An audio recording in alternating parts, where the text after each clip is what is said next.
पिछले एपिसोड में हमने देखा था कि टीम क्यू ने गेतो और गोजो पर हमला किया था। इसके बाद हम देखते हैं कि गेतो यहाँ पर चाय बना रहा होता है उसी कमरे में जहाँ पर धमाका हुआ था, और वहाँ पर स्टार प्लाज्मा जिसका नाम रिको है और उसकी केयर टेकर सोफे पर बेहोश थी। वहीं पर टीम क्यू का सोल्जर कोकुन जिसने धमाका किया था वो गेतो से माफी मांग रहा था क्योंकि गेतो की एक स्पिरिट ने उसे जकड़ा हुआ था। कोकुन गेतो से कहता है कि वह कर्स एनर्जी यूज करना छोड़ देगा और वो यह भी कहता है कि वह गाँव लौट कर खेती बाड़ी करेगा। गेतो ऐसा बिहेव करता है कि वह कुछ सुन नहीं रहा हो, और तभी कोकुन गेतो को वार्निंग देता है कि वहां पर उसका टीम का सबसे पावरफुल सोल्जर बेयर भी यहाँ आया है और वो उसको अच्छा सबक सिखाएगा। तभी गेतो के मोबाइल में कुछ आता है जिसे गेतो कोकुन को दिखाता है और हम देखते हैं कि गोजो उसे मार दिया होता है। अपने सबसे पावरफुल मेंबर की हार के बाद क्यू ग्रुप पर ताला लग जाता है। इसके बाद हम बोट रेस अरेना को देखते हैं जहाँ पर तोजी फुशिगिरो बैठा था। कॉन्ग उसे ढूंढते हुए आता है तो तोजी उसे बताता है कि वो रेस पर पैसे लगाने आया है, जबकि अब तक वो एक भी बैट नहीं जीता। कॉन्ग तोजी को उसको काम याद दिलाता है कि उसे स्टार वेसल को मारना है, जिस पर तोजी कहता है कि बराबर की लड़ाई में गोजो को कभी नहीं हरा सकता, इसीलिए उसने कुछ गुंडों को भेजा है जिनसे लड़ने में गोजो थोड़ा थक जाए और फिर वो अटैक करेगा। इसके बाद तोजी रेस में लगाए पैसे हार जाता है। कॉन्ग उसे सलाह देता है कि वो सट्टेबाजी छोड़ दे और जाने से पहले वो तोजी से पूछता है कि मोगोमी कैसा है, मगर तोजी को याद नहीं आता कि मोगोमी आखिर कौन है। इधर गोजो और गेतो आपस में डिस्कस करते हैं कि उन्हें इस लड़की को हॉस्पिटल ले जाना चाहिए या नहीं, और यह भी कि काश वो भी रिवर्स कर्स टेक्निक का यूज कर पाते, बिल्कुल सोको के जैसे, जिससे घायल इंसान को हील किया जाता है। लेकिन सोको इन्हें वो टेक्निक सिखा नहीं पाई। इतने में रिको को होश आ जाता है और वो देखती है कि गोजो ने अपने उसे गोद पर उठाया है। इतने में रिको गोजो को एक थप्पड़ मारती है। उसे लगता है कि वे दोनों उसे मारने आए हैं, तो गेतो से बताता है कि हम उन लोगों में से नहीं है जिन्होंने तुम पर हमला किया। तभी रिको बोलती है, झूठे, तेरा चेहरा झूठे जैसा है और तेरा बाल भी अजीब है। तो गेतो और गोजो दोनों उस लड़की को बुली करते हैं, और तभी वहां पर रिको की केयर टेकर आती है जो रिको को बताती है कि ये हमारे साथ है, और वो एक गेतो की कर्स मैनिपुलेशन पर बैठी होती है। गेतो उन्हें बताता है कि यह मेरी टेक्निक है, कर्स मैनिपुलेशन। जैसा कि नाम से पता चल रहा है, कर्स को सोख भी सकता हूँ और उन्हें काबू भी कर सकता हूँ। और तभी गोजो बोलता है कि ये लड़की मेरी उम्मीद से ज्यादा गुस्सैल है। मैं तो इसे काफी अच्छे से पेश आ रहा था, पर इसे तो दुखी होना चाहिए क्योंकि कुछ ही दिनों में इसकी बॉडी टेंजन से मर्ज होने वाली है। जिस पर रिको बोलती है कि उसे गर्व है कि वह मास्टर टेंजन की वेसल है और मर्ज के बाद वो और टेंजन एक हो जाएंगे। लेकिन गोजो और गेतो उसकी बात पर ध्यान नहीं देते और गोजो गेतो को अपनी नई होम स्क्रीन वॉलपेपर दिखाता है। इसके बाद वो रिको का मजाक उड़ाते हैं, उसके तो कोई दोस्त भी नहीं होंगे। और तभी रिको को याद आता है कि उसे तो आज स्कूल जाना है। उसके बाद वे रिको के स्कूल जाते हैं।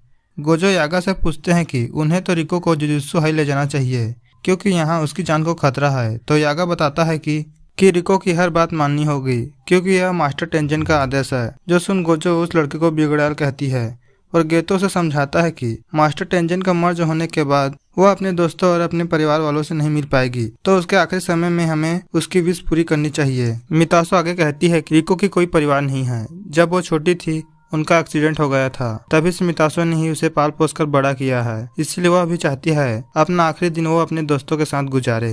ये सुन गेतो मितासो से कहता है कि यानी कि तुम उसकी फैमिली हो। फिर गोजो गेतो से पूछता है कि उसकी कर्स स्पिरिट का क्या हुआ जिन्हें उसने निगरानी रखने भेजा था। गेतो चेक करता है और गोजो से कहता है कि हमें तुरंत रिको के पास जाना होगा क्योंकि उसके दो कर्स को किसी ने मार दिया है।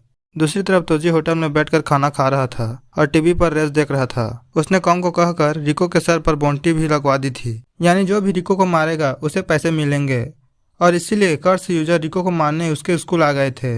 अब गेतो उस कर्स यूजर को मारने जाता है। वहीं मितासो और गोजो रिको को खोजने जाते हैं। यहाँ पर हम देखते हैं कि कॉन्ग तोजी को कॉल पर बताता है कि रिको अभी भी उसके हाई स्कूल में है, और यह भी कि अगर तोजी से पहले किसी और ने रिको को मार दिया तो इनाम का सारा पैसा उसे मिल जाएगा और तोजी को कुछ नहीं मिलेगा। तब तोजी बोलता है कि गोजो उस लड़की के साथ है, वो कई सदियों में पहला है जिसके पास 2 सिक्स आई और लिमिटलेस टेक्निक है। कोई भी स्टार प्लाज्मा वेसल को मार नहीं पाएगा जब तक वो उसके साथ है। तो कॉन्ग तोजी को कहता है, क्या तुम भी नहीं मार सकते? तोजी बोलता है, अभी हम बाउंटी हंटर पर छोड़ देते हैं, उन्हें गोजो और उसके साथियों को थकाने दे। और तोजी यह भी कहता है, बेशक वो स्टार प्लाज्मा वेसल को नहीं मार पाएंगे, मतलब वो फ्री में काम कर रहे हैं।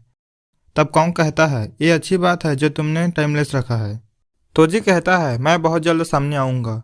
इधर गेतो का सामना एक बूढ़े कर्स यूजर से होता है जो 2 शिकिगामी समन किए थे। इसके बाद गेतो भी 2 छोटे स्पिरिट को बाहर निकालता है। जिससे वो कर्स यूजर समझ जाता है कि गेतो के पास कर्स मैनिपुलेशन की टेक्निक है। लेकिन फिर भी उसे लगता है कि वो गेतो को हरा देगा, क्योंकि गेतो यंग है तो अभी उसके पास इतना एक्सपीरियंस नहीं होगा और शायद वो क्लोज कॉम्बैट से डरता होगा। लेकिन तभी गेतो एक बड़े से केचुए कर्स को बाहर निकालता है, जो कि शायद उस कर्स यूजर को निकल जाता है। यह सोचकर गेतो आगे बढ़ता है, लेकिन तभी वो कर्स यूजर साइड से आकर उस पर हमला करता है। पर तभी उसे अपना पुराना डॉग दिखता है। इस कर्स यूजर के पेरेंट्स इसे बिल्कुल प्यार नहीं करते थे, क्योंकि वह कर्स को देख सकता है। सिर्फ उसका डॉग ही था जो बिना डरे उसके साथ रहता था, लेकिन उसे मरे 50 साल हो गए थे। अब कर्स यूजर को समझ आता है कि उसकी लाइफ उसकी आंखों के सामने दिख रहा था। इसके बाद गेतो उस कर्स यूजर को मारकर उसकी हालत खराब कर देता है। अब गेतो से पूछता है कि वो कौन से ग्रुप से आया है, क्यू या टाइम वेसल एसोसिएशन से। इधर गोजो सीधे रिको के म्यूजिक क्लास में पहुंच जाता है। वहां की सभी लड़कियां गोजो को देखकर उस पर लड्डू हो जाती है। पहले तो उन्हें लगता है कि ये जरूर रिको का बॉयफ्रेंड होगा, पर रिको बहाना बनाती है कि ये बस उसका कजिन है। वे लड़कियां उसे अपना चश्मा निकालने को कहती है। तब गोजो अपना चश्मा निकालता है और वो पोज देने लगता है। तभी वहां पर उनकी टीचर आती है, जो गोजो को चुपके से अपना मोबाइल नंबर देती है। यानी कि उनकी टीचर भी गोजो पर लड्डू हो चुकी है। गोजो चुपके से रिको को वहां से ले जाता है, जहां गोजो रिको को बताता है कि कर्स यूजर ने हमला किया है, बाकी खुद समझ लो। इसके बाद गोजो रिको को पकड़ता है और उसे जुजुत्सु हाई ले जाने लगता है। तब भी हम एक कर्स यूजर को देखते हैं जिसने अपने चेहरे पर एक बैग डाला था और रिको को देखकर कहता है कि इस मामूली लड़की को मारने पर 30 मिलियन मिलेंगे। तभी वहां पर मितासो आती है और वो पूछती है कि उसको किसने भेजा है। इसके बाद मितासो सिर्फ एक झाड़ू से उस पर हमला करती है और उसे हरा भी देती है। तभी वहां पर गेतो आ जाता है और गेतो गोजो को कॉल पर बताता है कि रिको के सर पर 30 मिलियन का इनाम रखा है और उसकी टाइम लिमिट कल सुबह 11 बजे तक है। वहीं इधर गोजो और रिको उसी कर्स यूजर के 4 क्लोन ने उन्हें घेरा था। तो रिको पूछती है कि क्या ये एक शिकिगामी है। तो गोजो मजाक में कहता है कि जुजुत्सु सॉर्सरर की ऐसी ही कमी है, तो तुम अगर नौकरी करना चाहते हो तो हमें ज्वाइन कर सकते हो।